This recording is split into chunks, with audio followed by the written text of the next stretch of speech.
Hey there, Sports History fans. Arnie Chapman here from the Sports History Network to share with you an awesome announcement. Now dig on this.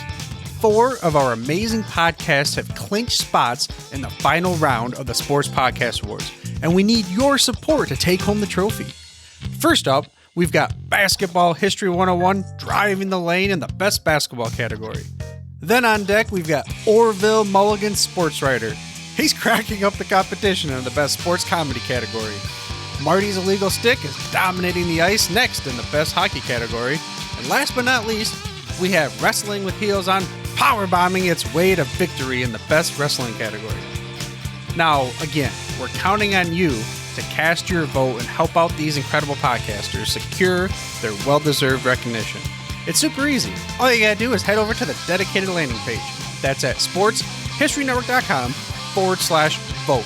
Again, that's sportshistorynetwork.com/vote. Now, let's take another look at sports yesteryear with this episode brought to you by, of course, the Sports History Network.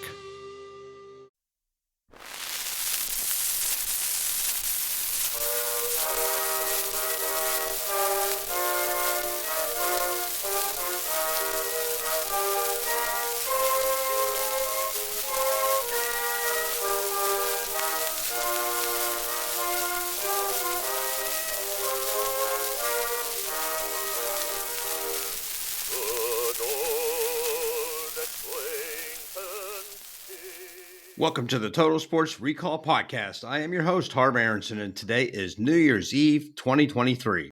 The topic of discussion for this episode will focus on the 1970s and games that took place on New Year's Eve from 1970 to 1979. Total Sports Recall's main theme is historical events, and being that I grew up in the 1970s, as a youth, I look back at the glorious 1970s decade that is on the table for this edition of the show.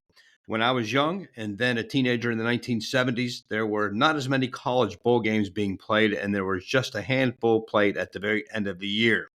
New Year's Eve was a very special day in college football, and many times a game was played to determine who that year's national champion would be in Division I. Quite often, the Sugar Bowl served as the national championship game, and many times it was played on New Year's Eve. The very first Sugar Bowl of the 70s was in 1972, but in 1970, just one game was played on the final day of the year. That single game was the Bluebonnet Bowl that took place in Houston, Texas. Incredibly, the game ended in a tie between Oklahoma University and the University of Alabama, who at the end of the game looked up at the scoreboard to see both teams knotted at 24 points. The two head coaches were the legendary Bear Bryant for the Crimson Tide and Chuck Fairbanks for Oklahoma. Future NFLer Greg Pruitt scored twice for the Sooners on runs of 58 and 25 yards. A year later, on New Year's Eve, in that same game, Colorado defeated Houston University 29-17 in the annual game played in Houston, Texas, in the Astrodome. On that same day, a second bowl took place in my current city of residence, the Gator Bowl, when Georgia won a tight game 7-3 over North Carolina in Jacksonville. As the Sugar Bowl was being played as a night game on New Year's Eve for the first time in 1972, this game was the 39th Sugar Bowl in history, and it pit Penn State, the Nittany Lions, against the Oklahoma Sooners, with both teams coming in with a 10-1 regular season record.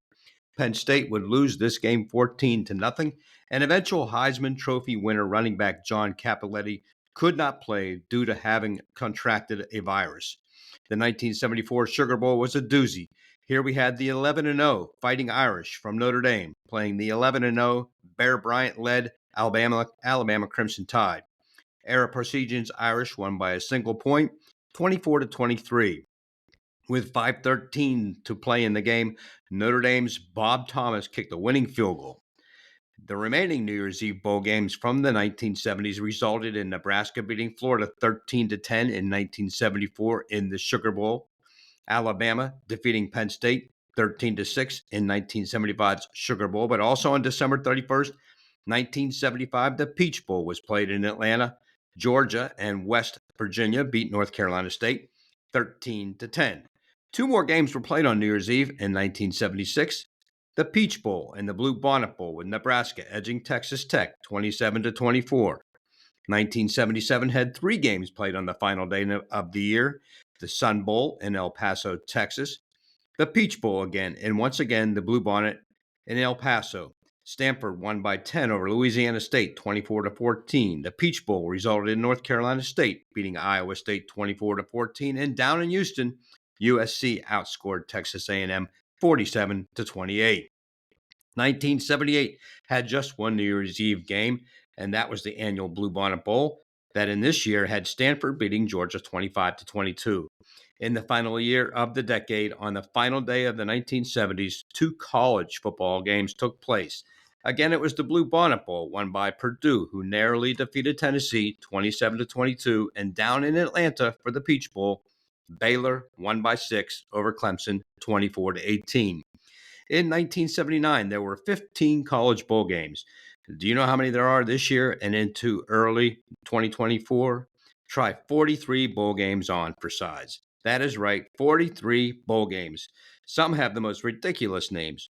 One celebrity that I simply cannot stand, who I think is not funny at all and also is obnoxious, is Jimmy Kimmel. But can you believe that they have a bowl named after him? Fresno State defeated Washington State 29-6 this year in the Jimmy Kimmel LA Bowl. Yikes. We also have the famous Idaho Potato Bowl, the Tax Act Texas Bowl, Bad Boy Mowers Pinstripe Bowl, the Cheez-It Bowl, Duke's Mayo Bowl, and unfortunately my hometown University of Pittsburgh Panthers made a bowl this year, but it was in the Tony the Tiger Sun Bowl. That one takes the cake for silliness. As for professional leagues, in the NFL during the 1970s, there were actually only 3 games played on the final day of the year. All of them were significant. In 1972, the Miami Dolphins accomplished a feat that had not been done before then and not since. The Dolphins went on the entire season to undefeated and remained that way until they also won the Super Bowl. But on December 31st, 1972, Miami ran into an upstart team named the Pittsburgh Steelers. Pittsburgh was fresh off the Immaculate Reception, had just won their first playoff game ever. No one had expected the black and gold to upset Miami and hand them their first loss, but Pittsburgh gave Miami all they could handle and lost by just 4, 21-17. The Dolphins would then finish off the perfect season, disposing of the Washington Redskins in the Super Bowl 14-7. 6 years later, in 1978, in the division round of the NFC playoffs, the Los Angeles Rams blew out the Minnesota Vikings on the final day of the year, winning 34-10. The only other New Year's Eve game in the 1970s came in the same year when, over in the AFC, the Houston Oilers manhandled the New England Patriots 31-14. Like the NFL, the NBA also had just 3 contests on New Year's Eve in the 1970s. The first came in 1970 when the Atlanta Hawks downed the Cleveland Cavaliers 119-85, while on the same day, the San Francisco Warriors crushed the Boston Celtics 144-106. A year later, just one game took place, and this time Boston was on the winning end, defeating the Philadelphia 76ers 131-119. The final 1970s final day of the year game took place in 1973, when Boston again was on the winning side as the Celtics repeated their defeat of Philadelphia, this one by a measure of 106-97. When it comes to the National Hockey League, the men on ice have made it a habit of playing games scheduled on New Year's Eve. From 1970 to 1979, there were 29 games played on the final day of the year. My Pittsburgh Penguins played in 6 of those. The first came in 1971 when the Pens were wearing blue and white jerseys and they tied the Buffalo Sabres 3-3. In 1975, they beat the Los Angeles Kings 5-1, and in 1977, beat the then Cleveland Barons 6-3. In the 6 games, they posted a record of 4-1-1. Pittsburgh closed out the decade by losing on the final day to Minnesota, the North Stars 4-2. In some other sports from the 1970s that took place on December 31st, there were several tennis events that are noteworthy. In 1972, Yvonne Goolagong from Australia lost to Margaret Court in the Australian Open to record her 11th and final Australian Open singles title. The scores were 6-4 and 7-5. A year later, Goolagong, whose full name is Yvonne Goolagong-Cawley, avenged the loss to Court by defeating Chris Evert 7-6, 4-6, 6-0 for the first of her 4 singles titles won in Australia. Goolagong-Cawley continued her Australian Open run the next year by beating Martina Navratilova 6-3 and 6-2. In Major League Baseball, Jim Catfish Hunter set a record for that time on baseball contracts by inking a deal with the New York Yankees, signing for $3.75 million over a 5-year deal on New Year's Eve. Hunter had left the Oakland A's to sign this deal. As I've always contended, the 1970s was the best decade to grow up for sports, especially in Pittsburgh. These events just mentioned are just a sampling of the great moments from that decade and only ones that took place on the final day of the year. Naturally, there were other events that happened on the final day of the year related to sports. In Pittsburgh, 51 years later, we still mourn the passing of the great Roberto Clemente, tragically killed in a plane crash on December 31st, 1972. In 1988, the Philadelphia Eagles and the Chicago Bears played a game at Soldiers Field in Chicago, but there was a terrible fog that day caused by cold air over Lake Michigan that blew into the stadium, and the mix of warm air created a freakish fog that was extremely thick, causing a lack of vision on the field. Still, the Bears won the game 20-12, but it later became known as the Fog Bowl.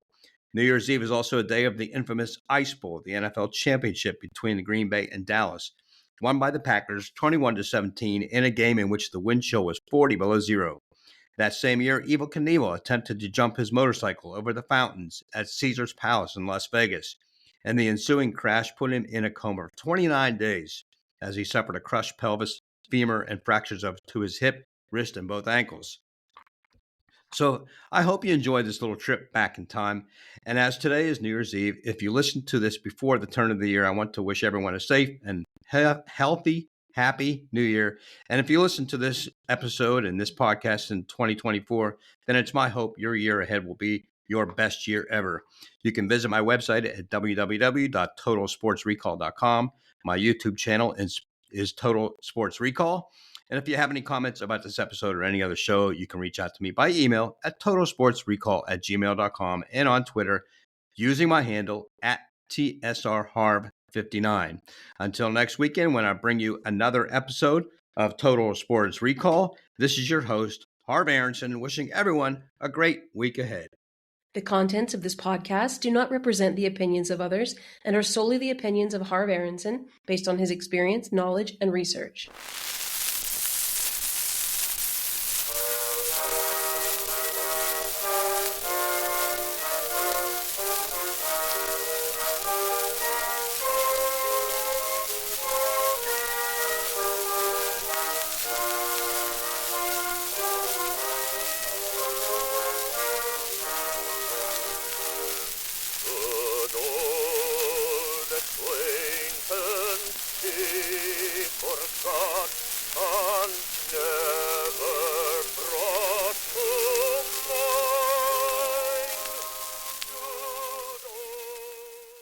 Hey there, sports history fan. This is Arnie Chapman, aka the Football History Dude, and I wanted to thank you for stopping by to listen to another episode here on the Sports History Network.